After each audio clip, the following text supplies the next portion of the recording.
വയനാട് മുത്തങ്ങയിൽ ബസ്സിടിച്ച് പരിക്കേറ്റ കാട്ടാന ചരിഞ്ഞു. കഴിഞ്ഞ മാസമാണ് ദേശീയപാതയിൽ വെച്ച് കാട്ടാനയെ ബസ്സിടിച്ചത്. വനംവകുപ്പ് ചികിത്സ നൽകിയിരുന്നുവെങ്കിലും ആന ഇന്നലെ രാത്രി ചെരിയുകയായിരുന്നു.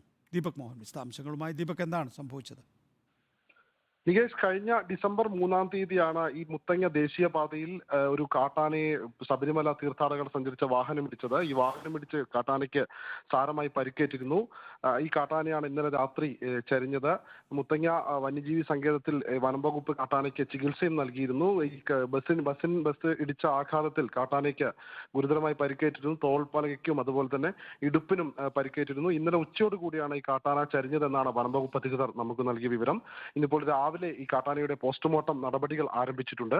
വൈകിട്ടോടുകൂടി പോസ്റ്റ്മോർട്ടം പൂർത്തിയാക്കാൻ കഴിയുമെന്നാണ് വനംവകുപ്പ് നമ്മളോട് പറഞ്ഞത്. 3 വെറ്റിനറി സർജന്മാരുടെ നേതൃത്വത്തിലാണ് വയനാട് വന്യജീവി സങ്കേതത്തിൽ ഈ പോസ്റ്റ്മോർട്ടം നടപടികൾ നടക്കുന്നത്. കാട്ടാനയ്ക്ക് സാരമായി പരിക്കേറ്റിരുന്നു. ഈ ബസിന്റെ ഇടിയുടെ ആഘാതത്തിൽ കാട്ടാനയുടെ ആന്തരിക അവയവങ്ങൾക്ക് സാരമായ പരിക്കും അതുപോലെ തന്നെ ഈ തോളിനും പൊട്ടലുണ്ടായിരുന്നു.